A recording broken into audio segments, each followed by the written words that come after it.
Guys, we on air. Everyone who was waiting for today tonight, depends on where you are. Google Q&A with John Mueller and with missing Andrey Lipattsev. Hopefully he will be here in no time.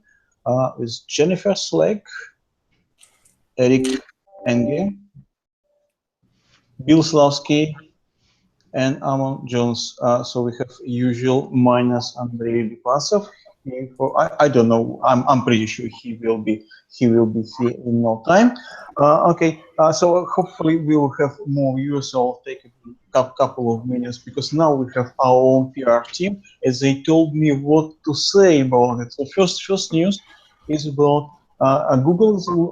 Today we're not talking about Google's update. We're talking about crawling. Actually, up to yesterday, I didn't know what crawling was about. I thought it's about little babies and spiders. Apparently, it's not. Yeah. Okay. Yeah. Okay. So another news update. Google update. Google launching a keyboard to replace John's one because he spilled the coffee on it. Okay. So we have Jennifer with us today. It's very nice, and actually, I want to surprise Amon Jones. I won't ask him to start questions today, which I usually did 4 times in a row. I will ask Jennifer to do so. Well, yeah, yes, we have Andrey Lipattsev. We have Andrey Lipattsev. He's kind of unusual. We probably was on a hurry to get here. Okay, we have Andrey Lipattsev. We have all our crew today. So I'll introduce them again, and we go on with that. So we have Andrey Lipattsev from Irish office in Dublin. Google. I hope Google has different tax arrangements with Irish government. I mean, different from Apple. So Andrey is not facing any relocation soon. Okay, we have. I think you're a little bit behind on that, Anton. I think actually what I was going to tell you is that I am now from the same office as John is. We're both from Zurich now. Okay, so actually Google had this kind of funny tax arrangement, so you had to relocate. It had nothing to do with that. So this is just. Yeah, I know you're not authorized to talk about Google taxation because we are crawling today. Okay, so we have two Googlers from Zurich. Okay, beautiful. So Andrey from Zurich and Swiss. We can see Google Switzerland, and Andrey doesn't have anything on it. So we have Amon Jones from the United Kingdom, and we have about colonies. So we have Bill Slavsky from United States, Eric Enge from United States, and Jennifer Slack from Canada. Okay, Jennifer, as I promised, to try to impress Amon Jones today. So I'll ask you to start if you can. Alrighty, I will start off with something a little bit on the easier side before we get into like the really technical stuff. Many people, when they see an increase in Googlebot activity, their first thing is like, oh my God, I'm about to hit with manual action or some algo updates happening, Panda, Penguin, something like that. Does an increase in crawl activity mean that an update or an algo filter is about to hit the site?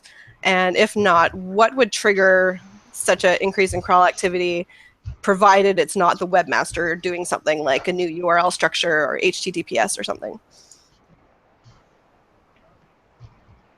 John, you want to take this one and tell about our secret crawler that suddenly comes to every website if it's naughty? There is none.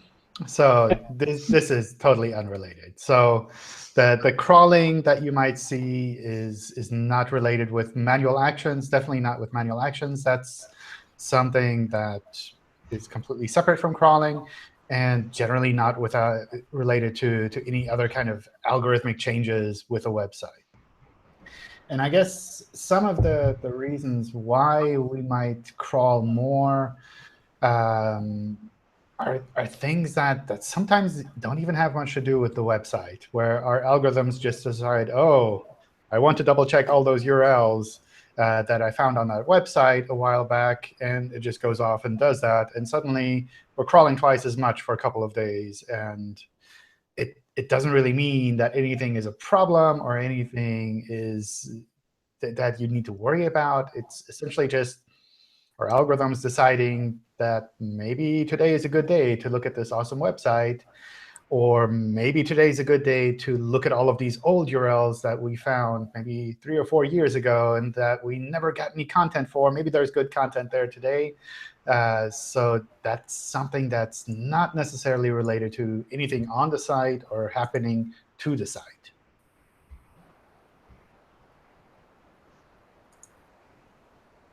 Yep. Who's next? Well, I'll jump in. The question, I'm also going to do a fairly easy question, which is, how is crawling priority decided? Because once upon a time, the understanding we all had was that Google crawled the web from the highest page rank pages on down with some sort of algorithms that dictated how it started to decide which lower priority pages to crawl. But just, in rough terms, how does that work? And if I have a website with a lot of pages on it, what should I anticipate? What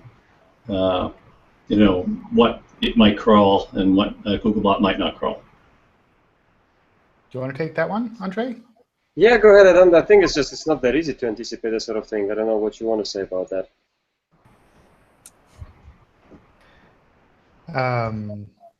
Yeah, I mean, we do use PageRank for some of our algorithms, but we use a lot of other factors as well. So it's not a matter of anything kind of simple that we find on a website where we just start crawling more. So that's sometimes really hard to figure out. Sometimes we'll try to figure out which pages are more important that need to be crawled more often, or that look like they're changing fairly frequently. Other times we'll find pages that we notice haven't changed for a really long time. So we essentially kind of save them for some later time. And usually there's a wide variety on a website, with URLs that are crawled multiple times a day to some that are crawled every day or so, maybe once a week, once a month, every couple of months, maybe even once a half year or something like that. And that's something where we try to figure out what works well for the website so that we can pick up the content when it does change, but so that we also don't kill the web server while crawling everything all the time. Right, so there's a few things in there. One, the last one you mentioned, is the notion that you don't want to overwhelm the web server. Then I think there's a notion of how often it appears that content is changing on a page. So the home page of CNN.com is probably going to get crawled very frequently because it's constantly changing. I think I've heard in the past that there's also a notion that if a page is tagged with a no index, over time you'll begin to crawl it less. So those are all things that, in addition to PageRank, have some impact on crawling priority. So what are 5 other super secret, never revealed before factors you can tell us for right now? Oh, OK, wait. You're not going to answer that question. So is that a... but are there other things that you can talk about that are some impact on crawling? I think those are pretty much the important ones. I mean, obviously, when we find new links, we try to crawl those. When we find new URLs in a sitemap somewhere, we'll try to pick those up and follow those. So it's not that easy. We have people here at Google who are specializing only on crawling, only on kind of like planning the crawl.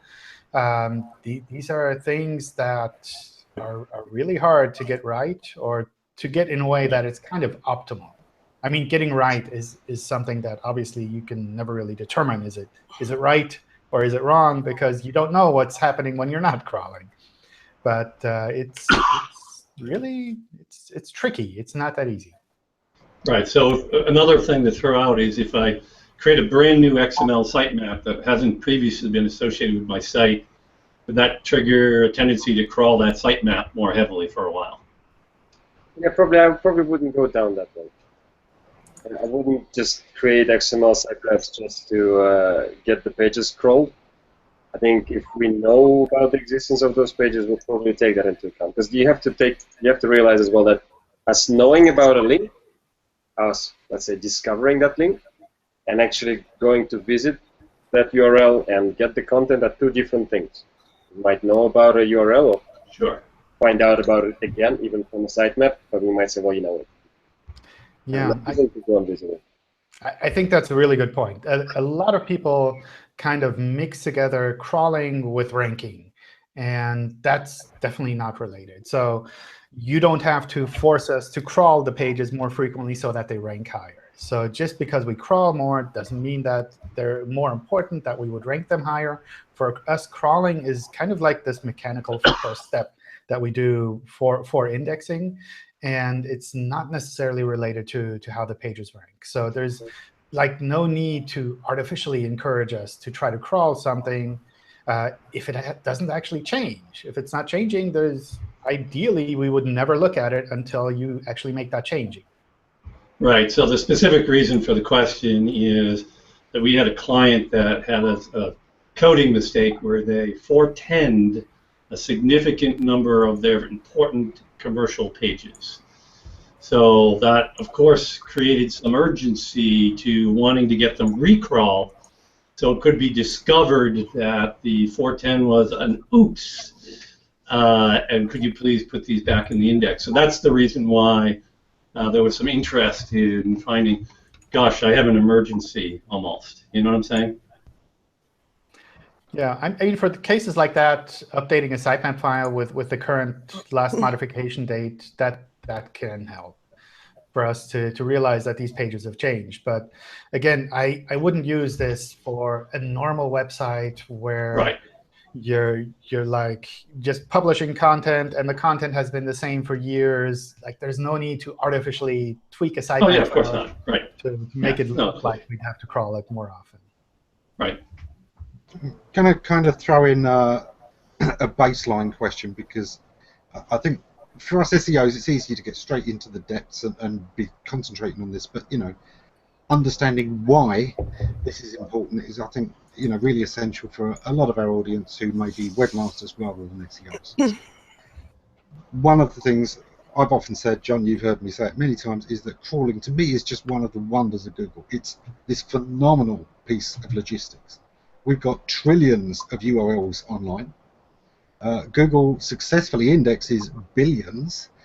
And if you try and work out how many URLs per second it would need to index to just manage to update those once in a month, never mind the news sites that it can be looking at every 10 minutes, it's this ridiculous number. And then on top of that, we've now got the state of rendering. And the latest figures are that an average web page takes roughly 7 to 8 seconds in pretty much all of the major browsers, doesn't matter which one you're using, to render. And that's an M page. Then it only takes a second or less. I'm just saying. Yeah. So it is this immense operation. It's easy to look at the fact there's 2 million searches made on Google a minute in the last stats I saw, but your indexing, your crawling, everything there is just as impressive. It's just kind of hidden. And one of the things that we've noticed is, of course, more and more people are producing more and more content. This is skyrocketing. And some of the patents looking at crawl priority that go back quite a way talk about the fact there is still a limit to the amount that you can realistically crawl, partly through those logistics. You don't want to be knocking down websites. Google can crawl at a speed that most servers, can't handle. We've got 24% of websites on WordPress.com. Google could probably take down WordPress.com if it tried to crawl all of them at the same time. It gets to be an issue, and therefore crawl priority has to be an issue for Google. One of the things, therefore, that I think is becoming increasingly a concern for people is that Google are more and more going to know about more and more URLs that maybe it isn't going to be in a hurry to index regularly. Pages that it knows are very edge cases, it can pick them up once in a while. Pages that haven't updated in years. And then again, more and more important sites that are putting out more and more content and using up more and more of that time. The Wall Street Journal, is it? No, Washington Post, I think it was, is now producing thousands of new articles per day and looking to ramp up. There's a lot of people who are playing the content game like a lottery. The more tickets you have, the better. And there's people pumping out ever more content, which of course means ever more crawling, ever more issue with that. And I think it's going to become increasingly an issue for a lot of webmasters that only a percentage of their content is getting indexed when they've got very large sites. Certainly, it's the thing I see. The perception I'd like us to make sure we avoid is that Washington Post or anybody else for that matter creating a large amount of URLs affects other websites in terms of Google's abilities to crawl them. Like that's not there. What you are saying probably tends towards the worry that the webmaster of a particular website might have how their URLs get crawled because they're pumping out a lot of new content all the time. But even that, from what I've seen before, I've not seen us have significant issues on our side being able to process any number of URLs. It's more, I think that webmaster will start having problems just dealing with their own servers before we start having problems with those kind of URLs. Exactly. The other reason I bring that up is I think sometimes webmasters try to copy the techniques of people in a very, very different situation. And if they see lots of big leading companies, more and more content, thousands of posts, that's the way to win, and then they start to do the same kind of thing, which of course they don't have those kind of resources. They can't produce thousands of quality pages, so they start to produce lower quality pages, machine-generated pages maybe, and of course that then really does start to affect their performance overall. But that's not a new problem. I mean, those are doorway pages. That's thin content. That's spun content. Those are issues that have been around for a really long time. And I think the webmasters that have been around longer, they do realize that the quantity of the number of pages that you have isn't necessarily representative of the visibility that you have in search. So sometimes having fewer pages means you're more visible, or you're more visible to your exact audience that you care about. Whereas having a lot of pages kind of dilutes the value that you're providing there, kind of drifts towards doorway pages where you're essentially just creating pages to match keywords, where in the worst case, even the manual web spam team might come in and say, oh, this is thin content, this is doorway pages, and take a manual action on the site as a whole, which is really the opposite of what you're trying to do. So like with any, I think, website, you have to figure out for yourself how much you want to concentrate things into individual pages that have a lot of strong value, and how much you really need to go into detail and create separate pages for individual topics. And that's something that we can't tell you. We can't say, oh, you should put 2,000 words on a page, and if you have more words, start a new page. That's kind of an artificial barrier. Yeah. So one of the things that obviously, crawling is its own thing, rendering is its own thing. Which is the one that more swiftly runs into a limit? It used to be that people always said that processes, processing cycles were more valuable at Google, more limited. So is rendering actually a little bit tougher than crawling, or where does that kind of fit in? We have a lot of computers. It's it's hard to say which is harder, because we do have a lot of computers ready to jump in the back room. I'd say rendering is essentially newer. So it's kind of by definition something that's newer for us, that might be a bit harder for us. But as a webmaster, you wouldn't really recognize that difference. That's more of our problem rather than your problem. Yeah. But you can understand if a site is heavily dependent on rendering. It uses a lot of Angular or other JavaScript, or has endless scrolls or things like that, where it really needs to be rendered before the links are being picked up, before the content's being picked up. You can see how knowing that that took a little bit longer would be quite important to them. It might affect some of their design decisions. Yes, but you shouldn't look at that from a crawling perspective. You should look at that from a user experience perspective, because if all those resources are taking up a significant amount of time to load, that's first of all a usability issue.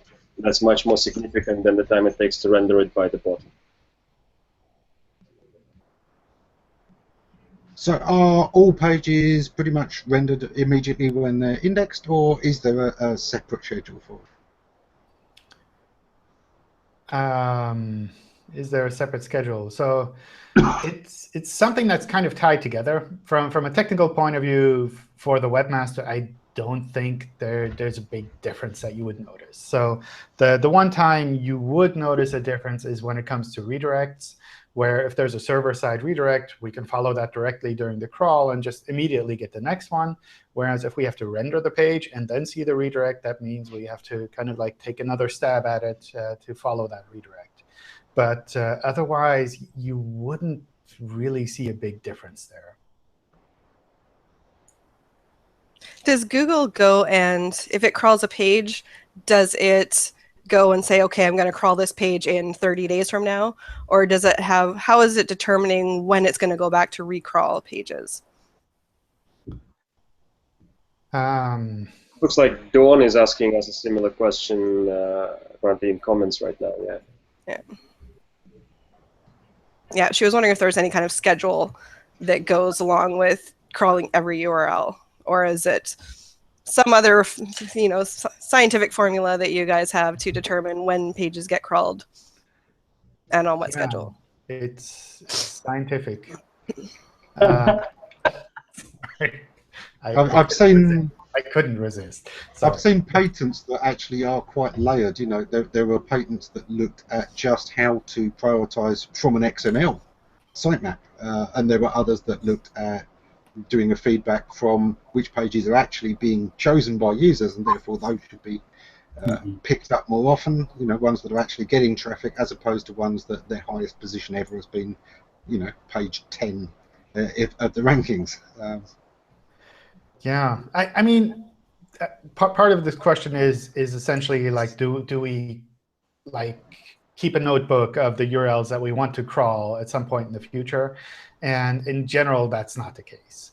So that's something where we reevaluate things over time. It's not that we look at one URL today and say, oh, we'll next look at this in 2 weeks' time. That kind of decision can change over time. So I remember first coming across a paper from Lawrence Page and a few other people on the Stanford website called Efficient Crawling Through URL Ordering in the early 2000s. And it talked about a number of importance metrics that they used to determine which pages to crawl based on things like how many backlinks there are to them, how many forward links, what the page rank is, what the location of the URL is. URLs that are closer to the root of a site would get crawled before pages that are a few directories out. I've also noticed last year Yahoo Labs came out with a paper and with a process that they open sourced, where they talked about the presence of structured data on pages. And the approach they came up with focused on crawling pages with more structured data on them. So priorities change over time regarding which pages get crawled first. That's something that maybe a lot of webmasters might be concerned about. How pages may get crawled, but I think it could be a little bit disastrous if they paid too much attention to that. Any thoughts concerning that? Yeah, I mean, on the one hand, that paper is pretty old, so a lot has changed on the web over time. And this is something that we have to kind of rethink regularly as well on our side all the time. Because the web changes, kind of the signals that we can pick up, that we can infer, they change over time. It's really not that easy to say, this is how we prioritize crawling, and we'll keep that forever, because so much changes on the web regularly. And I think that kind of keeps it exciting, keeps it interesting for the SEOs, because like what they do now will be different from what they do in a couple of months. And so I guess from that point of view, I'm always kind of reluctant to focus too much on individual factors when it comes to these technical things, because those are things that we reevaluate all the time. We rethink, is this really the right factor? Can we combine multiple factors into one and kind of save some code? Do we need to think about a different factor in the meantime? All of that regularly changes. And for example, with structured data, if you look back at, I don't know, what was the year, 1990? Nobody had any structured data. So it's it wasn't even usable as a factor back then. And I don't know if we would use structured data now. I don't believe that we would use that at the moment. But it might be that at some point we'll actually start looking at that. I mean, take an extreme case as well, the revisit after meta tag, which, I don't know, back in the 90s, people probably looked at and said, oh, yeah, this makes total sense. And I think one search engine did actually use that. And everyone picked it up, and they put this revisit after meta tag on their pages. But since then, nobody else has been using it. So it might have made sense then, but in the meantime, things have changed quite a bit. From what I understand, the guy who developed that came up with a meta tag generator that was very popular. And people just used the meta tag generator and didn't question the presence of the revisit tag. They just cut and paste it right into their sites. Yeah. I mean, that's on the one hand, that's how this stuff spreads. And on the other hand, that's also how people learn. Like if they can just copy and paste this code and put it into a text editor and add some text around that, and suddenly they have a web page, then suddenly they're a webmaster. Suddenly they've managed to create something new.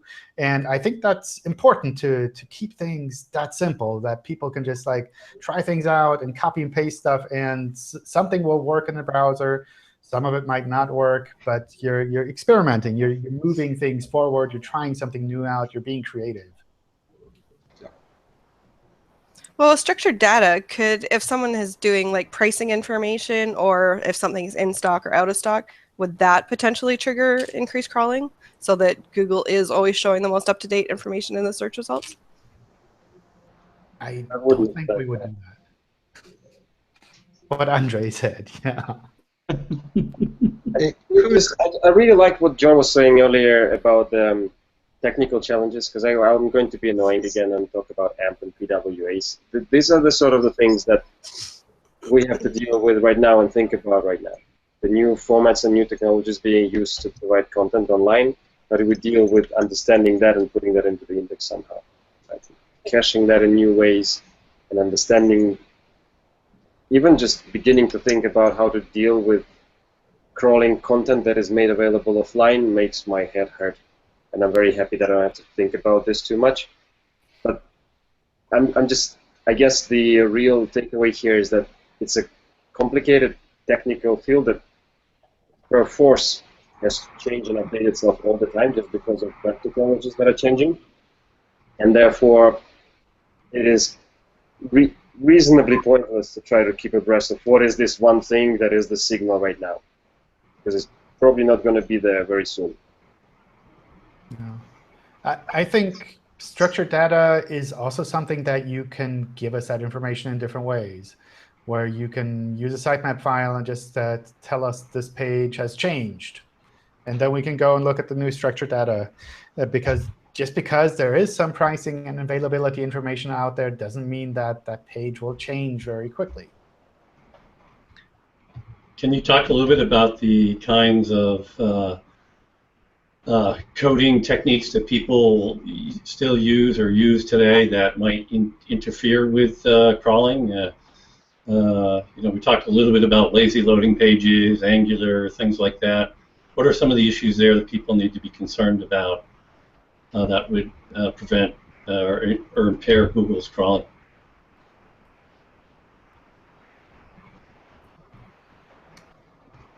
Yeah, Hammond mentioned Flash. I think we can still crawl Flash. It's probably not that awesome, and most users will probably wonder what century you came from, but we can probably still pick that up. So I think from a basic point of view, there are two main things where I still notice us running into problems with crawling.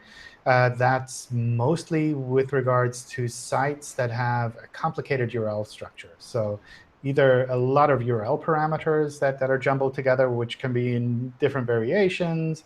And you can essentially have, we call it an infinite space, where you can crawl essentially an infinite number of URLs that look like this. And the server will always say, OK, I have some content for you. So with URL parameters, that's something that still regularly comes up. And with that, a lot of sites try to fix that by using URL rewriting, in that they say, oh, URL parameters are bad for Google, therefore I will hide them by rewriting them as a part of a path. And there are some really good CMS packages that do that for you, and you don't have to do anything, and they do it really well. But there are also a lot of ways to get that really, really wrong, where starting with things like upper and lowercase, or mixing things like session IDs into the path, all of these things are suddenly what looks like a static HTML URL is essentially a dynamic URL that the server interprets in a certain way, and it can result in an infinite number of URLs being crawled. So those are kind of the, I'd say, basic scenarios where we would get stuck with crawling. I mean, in practice, we don't really get stuck there, but we waste a lot of time. We waste a lot of your server resources. We could be doing better things for your site in that time. Just a quick addition to that. Years ago, Google did have built into the bot a kind of level of assurance. And if there were things that made it look like the site could have infinite URLs, it crawled it a lot slower. It kind of triggered a safety mechanism. Is that kind of thing still in place, to the best of your knowledge? I don't know that we would slow down crawling because of infinite URLs, but we might slow down crawling because it feels like we're getting deeper and deeper into this website and not actually finding anything useful. So that's maybe kind of what's happening there, and that would probably still be happening. I mean, we also have some mechanisms to try to recognize infinite URLs. Like if we see the same path sections repeated over and over again, we might say, well, this looks suspicious, and kind of stop crawling at some point rather than just keep adding the path more and more to the end. I still found it very important with a lot of sites to make sure that their 404 errors work. Oh, yeah. Because that used to be one of the safety things in the past, was making sure, of course, that the site could return a 404, because if it couldn't, that, again, is one of the things that could give Google a real problem. Yeah. I think to your other point with regards to rendered content, that's obviously a whole nother level. Once we have crawled the pages and we're looking at the pages, then if we can't pull out the content immediately in the HTML that we get back from the server, we render those pages and see what comes up. And with regards to that, one thing to watch out for is we need to be able to see the content when we first load the page. So if there are any elements on the page where you have to click something or do something specific for that content to actually load, then that might be content that we don't really recognize. So that could be like a tab, where if you click that tab, then suddenly the tabbed content loads in the background, or a section of the page where you scroll down, and by infinite scroll mechanism, it recognizes, oh, you're on the bottom of the page. I'll actually load the second or the third part of this page for you. Then that might also be something that we would miss, because Googlebot doesn't know what to do on your site. It's not going to click around on all these elements and figure out, oh, actually, if I do this combination, then suddenly something new will show up. You might try some of those things. There's a finite limit to what you're going to try. I don't think we'd actually try any of the clicking stuff, for example. I think like when we render the page with regards to scrolling, it might be that we kind of look at the bottom of the page to see if anything happens. But it's not that we would like scroll on and on and on, because some of these pages have infinite scrolling, and you could essentially go to, I don't know, page 9 million just by keeping on scrolling. Right, but you might have a modal that pops up with added text once. I mean, not when the page first loads, but someone clicks on something that brings a modal with some additional text in it. So a click was required for the user to see it. That's a little bit different than the infinite scrolling scenario, right? Yeah, I think you also need to differentiate between content that's just not displayed and content that's not loaded.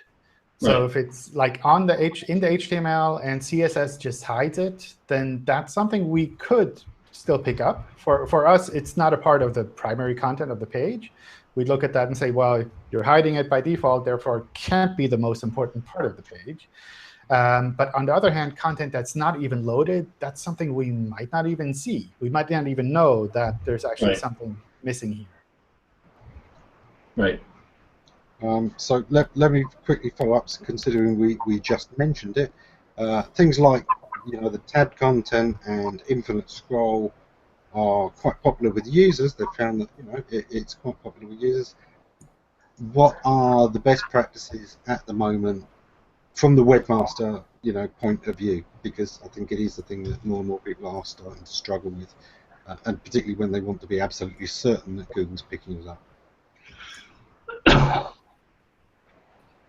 You want to take that one, Andrey? Quick, find the mute button. I got out from behind the mute button. Right. Run the gist of it by me again, because I kind of lost the track there.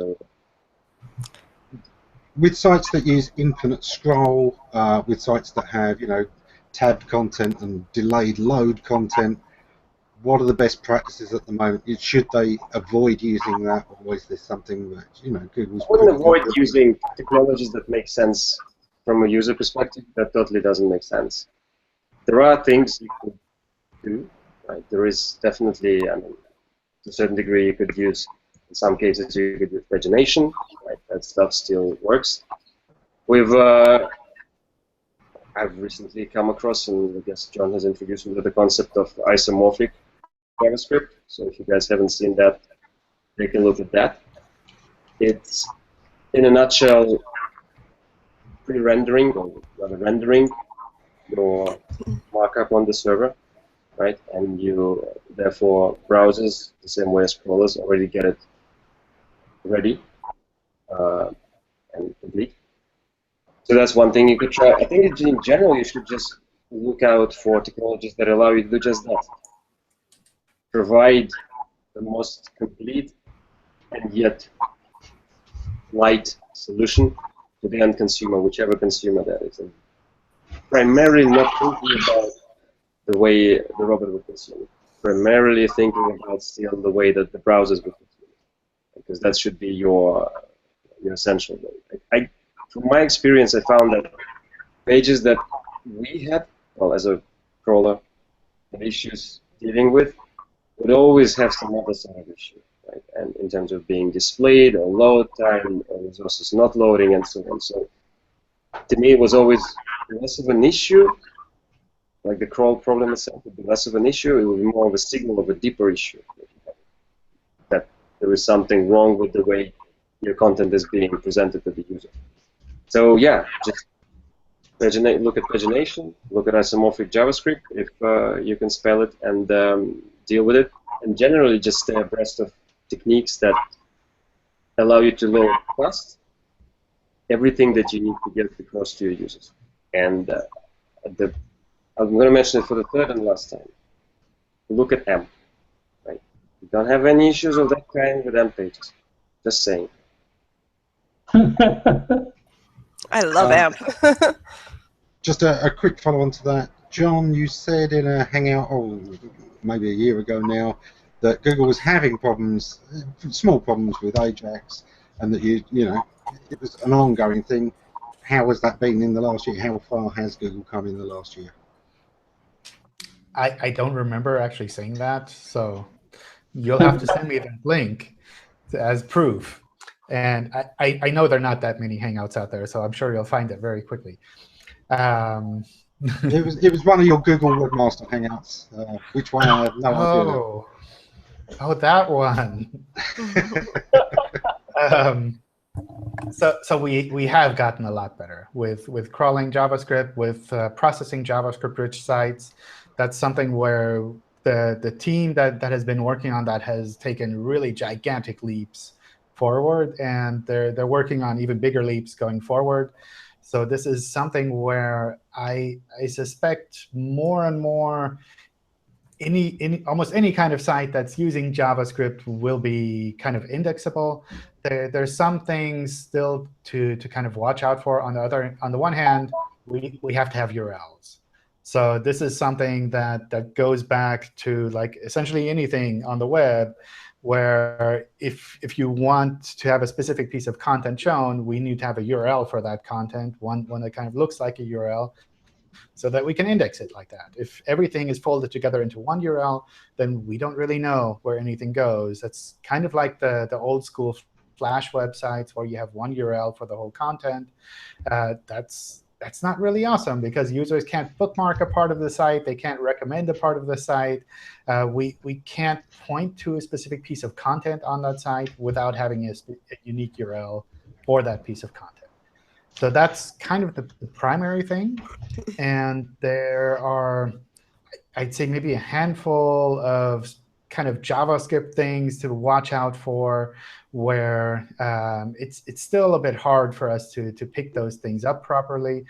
For example, if you have a service worker that runs in the background, which is an awesome new technology that lets you, for example, keep a site working when it's offline, but it can process things in the background. And that's not something that Googlebot would be keeping up with. So it wouldn't be running this service worker in the background for all of the sites that it crawls. We essentially treat it as they're not being a service worker supported. And there are really simple workarounds for all of these technologies, which are called polyfills. If you work with JavaScript sites, then that's something you've probably come across. Essentially, it's just a JavaScript that you embed on your page. You refer to that JavaScript that provides a safe fallback for all of these kind of newer technologies. And that way, your site will work on older browsers. It'll work on kind of simpler browsers. It'll work with Googlebot as well. So that's kind of the things to watch out for. And also, as Andrey mentioned, isomorphic JavaScript is a great way to pre-render the content so that we can pick that up. With Angular 2, there's a way to almost do that by default. That makes it a lot easier to kind of get in all of that working.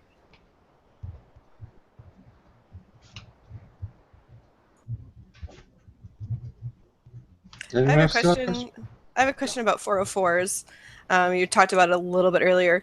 Does having a bunch of 404s impact your crawl budget? Does it make a difference if those 404s are triggered from a site being hacked, which is so common, versus a site getting rid of thousands of low-quality pages? I'd say the 404 pages are pretty common anyway, regardless of whether it's a hacked situation or whether it's a site trying to freshen up the content that it has, or there can be 100 other reasons to get rid of some content. Content just goes away. So yeah, it's fine. We've learned how to deal with any number of 404 pages. I think people get a little bit concerned when they repeatedly see 404 pages in their search console reports. Yeah, that's where they're getting they keep seeing Google hitting them over and over again, thinking, oh my God, Google's just hitting these 404 pages and they're ignoring all this awesome stuff that's on my site. We probably should put a disclaimer on that report. I'm not going to commit to us doing that, but it might be not the worst idea, saying like, we're also seeing all your good stuff. Like us, 404 pages doesn't mean we're missing everything else. It comes up all the time. Yeah. Like if it's any use, we can use this Hangout recording app. It's okay. Fine. We see those 404 pages. We also see the rest of your beautiful content as well. So all good. It's not an issue they should worry about. If the site has been hacked and they've dealt with the issue, what I would worry about is to make sure that admin passwords have been reset, access rights have been looked at, and all that stuff, not the 404 pages.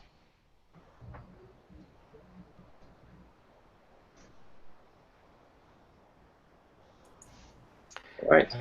I see there was a question in the chat as well from Robert O'Haver with regards to Robotstxt and session variables.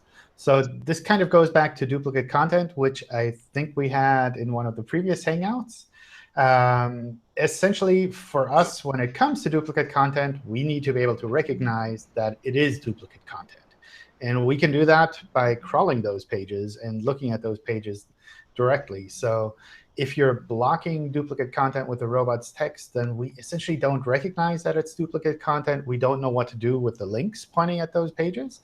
That means we're not able to kind of combine things. But if we can crawl them, if we can see a rel canonical, for example, then all of that helps us to say, well, all of the signals that go to any of these pages here, we can combine them into this one canonical URL and just use it there.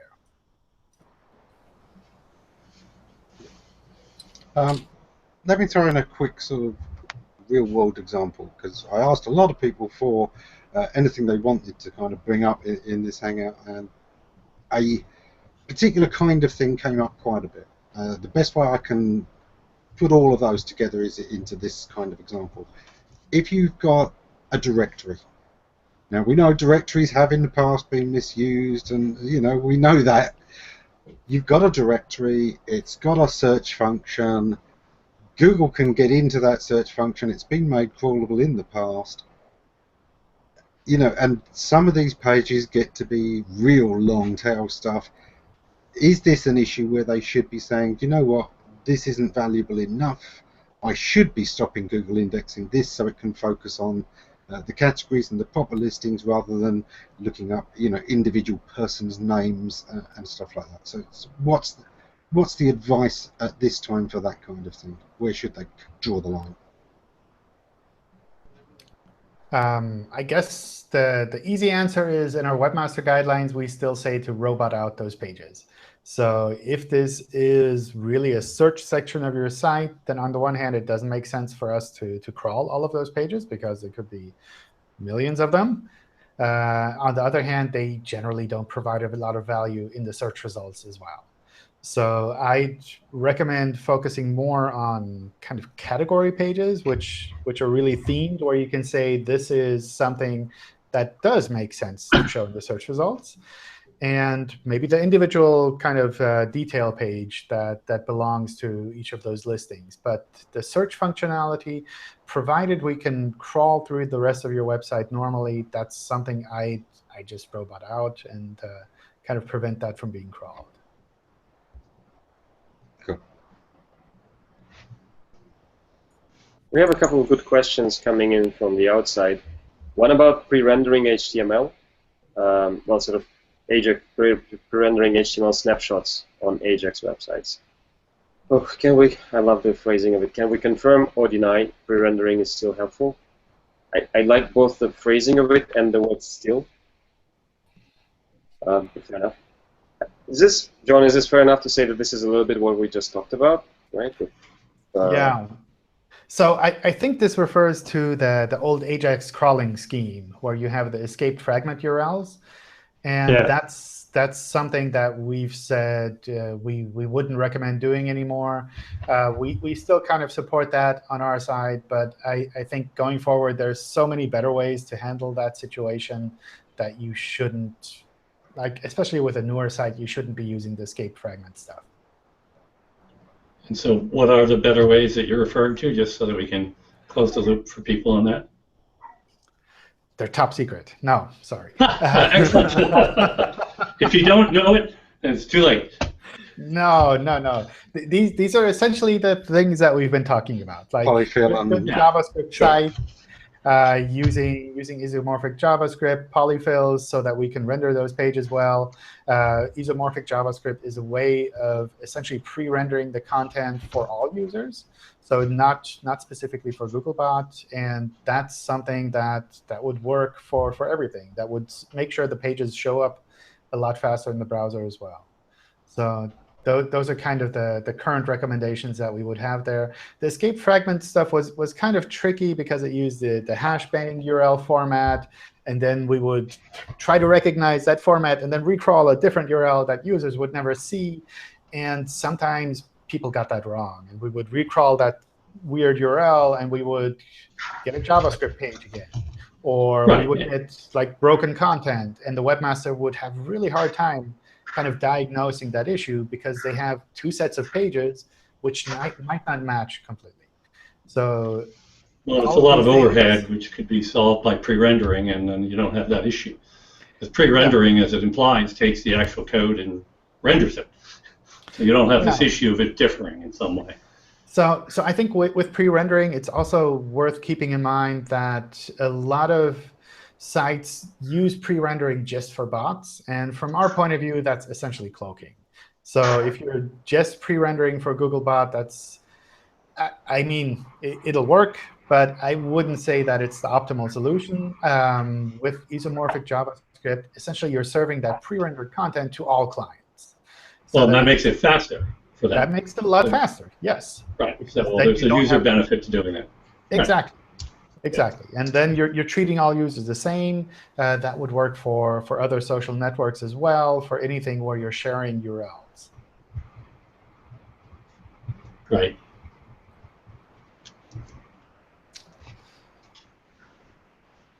Yeah. Are there ever any issues where, like, if a site gets hit by search quality update or Panda or anything, do those tend to slow down the crawling of those sites? Not that I'm aware of.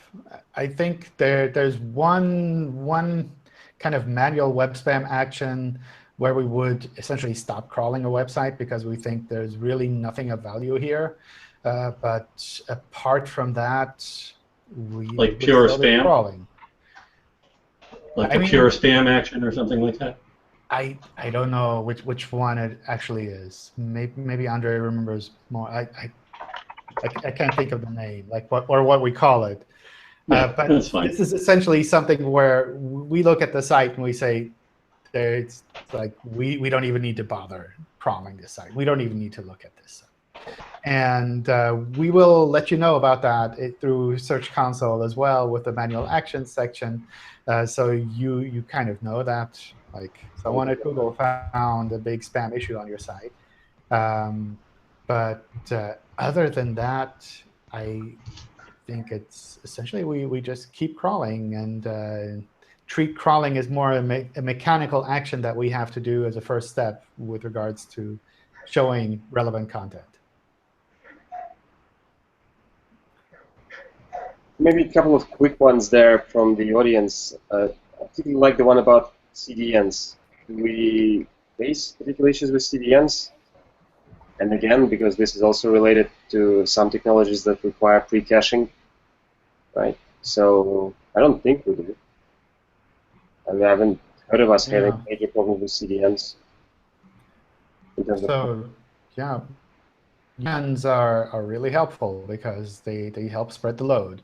There's one thing that I have sometimes seen, which is really kind of an edge case with CDNs, in that if we're crawling a ton from your site, if it's a really, really big website and you change your CDN, then our systems might be a bit cautious with regards to crawling from the new CDN because they don't really know like how much will the CDN really support. And you might see kind of a dip in the crawling activity until our systems have kind of picked up again and noticed, oh, this is an awesome CDN. We can crawl like billions of URLs again. One quick question I wanted to throw in. Is there a size that Google renders at? Because there can be a difference with responsive sites between how prominent an element is in various screen resolutions. So I'm imagining at the moment there's not a particular thing there, but is there, or is there any plan that it could be useful to have that in the future?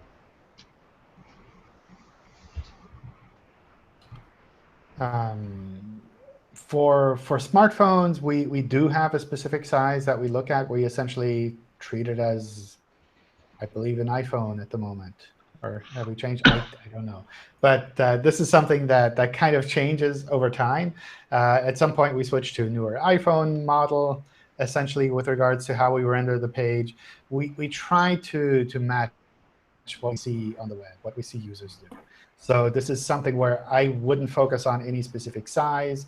Sometimes we see this size question. They're like, oh, I'm going to optimize my whole website so that it looks great, and all the keywords are on top of the page or in big letters when Googlebot comes with this exact resolution. And that doesn't really make sense. Like instead, the 2 links to the sizes that you need to particularly focus on. Oh, the links, yeah. Yeah. With like some of the special sizes to where look. I think what I'm trying to get at here, for those who don't see the links that I pasted, is one of them is a link to Android Wear for the wearable watches, and the other is for Android TV for the full wall type of plasma TVs that cover the entire building. Worry about those sizes. We keep up on the crawling side. We try, all we can do is keep up with those technologies popping at us, and more users switching to one format or the other and trying to figure out, okay, yes, when we talked about 1990s, I have no idea, but I presume we didn't have a smartphone robot back then. I didn't look at that. Now we do, right? And as that moves along faster and faster, we'll have to introduce maybe new ways to look at and size things. Maybe not. Maybe we'll figure out another way to understand content. But like that's not it's so fickle and so fluid that I wouldn't really try to, sort of squeeze your website into any particular size just so that Googlebot would understand it the best. That's not going to work like that. I think it's just sometimes people might accidentally, through making their site responsive, actually emphasize certain parts more than others, more than they meant to in certain resolutions, and it's just for those people to know. That isn't significant. Let's face it, resolutions are going to become irrelevant once we're all using VR goggles, and the size of the display is how we want it. Sometimes it's going to be in the corner of my eye, sometimes it's going to fill my field of vision, and it's the same device. I think that the one step we'll probably see before that, before everyone has contact lenses with full HD, is that we just see the large majority of users using mobile phones, and maybe at some point we'll say, well, mobile is the new desktop, and people should make desktop-friendly sites as well. So kind of that shift from like primarily focusing on desktop-sized rendering to primarily focusing on mobile-sized rendering. That's something that I anticipate will happen at some point. I don't see mobile phones going away. Everyone is getting more and more of them, and nobody's buying laptops anymore. So this kind of shift, I suspect, will be happening at some point. Sooner than later as well. Yeah.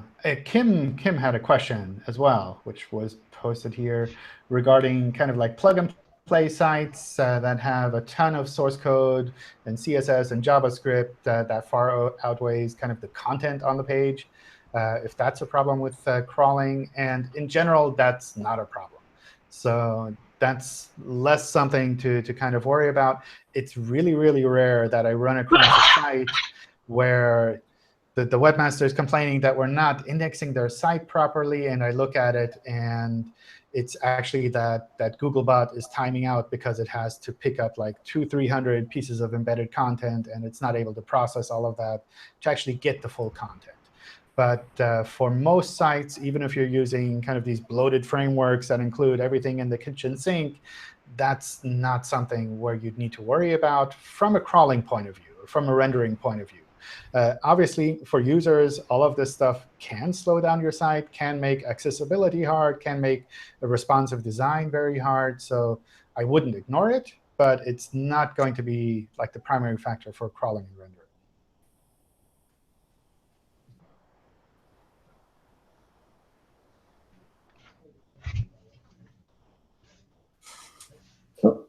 Well, we do have some more question audience, but I guess it's about 1 hour.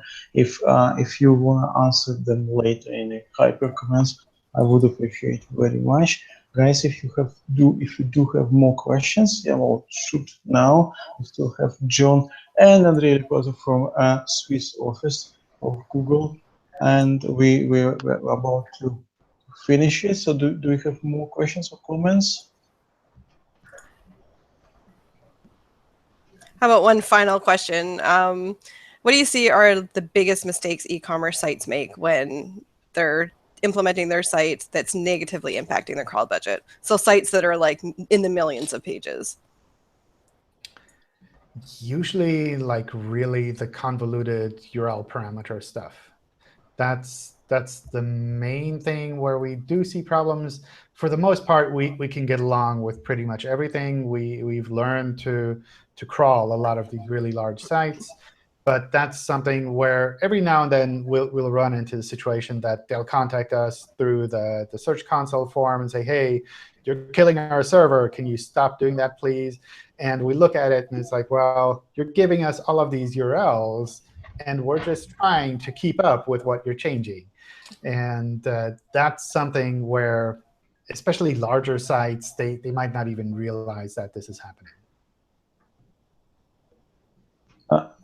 OK, I guess that will be it. We'll try to, all the questions we've put on a hypergram, we'll try to answer, especially if they have something about crawling, not something about something completely different. Thank you very much, guys.